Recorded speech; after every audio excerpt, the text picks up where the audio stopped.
There we have it. Yeah. Welcome. Crackazat here, nothing but jazz and house. Welcome to Monday Jam number 06. This track is called Jump.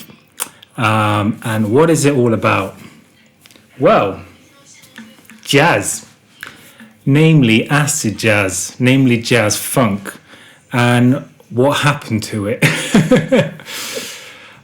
what happened to it? Did electronic music win, or did acid jazz win in the 90s in England? I'm pretty sure house took over the world, electronic music took over the world, and still has. And what I'm trying to do these days is bring back the live musicianship.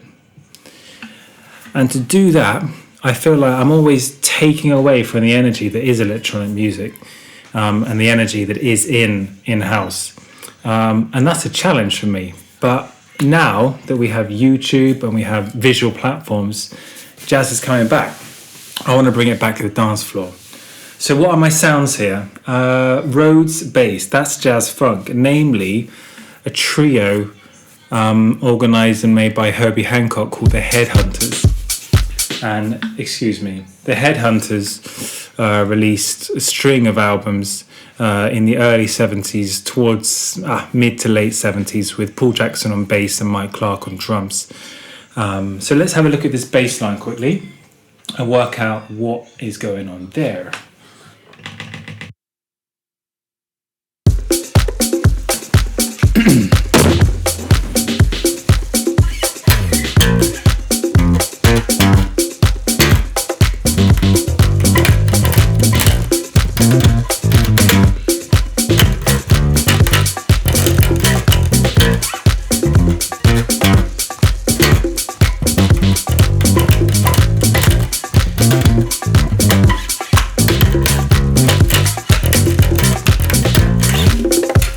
Nice.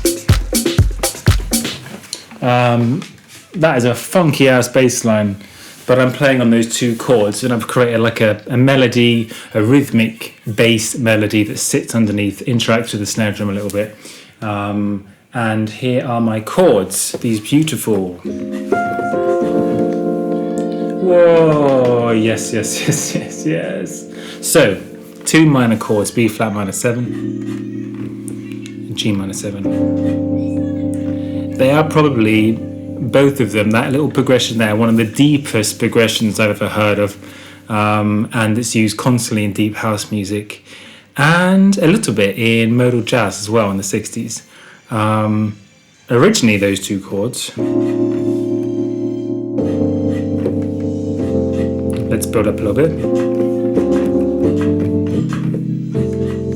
was a sort of sneaky, slightly minory turnaround you'd use in old jazz. You hear Frank Sinatra actually sing that on the end of Fly Me to the Moon. In other words, sorry, let's go with in other words, I love you. That's what he does there. It's just so friggin' deep and I love it. And I got these voicings and the sound, which is the Rhodes, obviously. So popular in neo soul, that's where I first heard it. Travelled back to this Herbie Hancock trio in the 70s, and that's when I found Herbie Hancock's playing, which I am trying and failing to emulate here on this track. Let's just have a look at some jamming on that.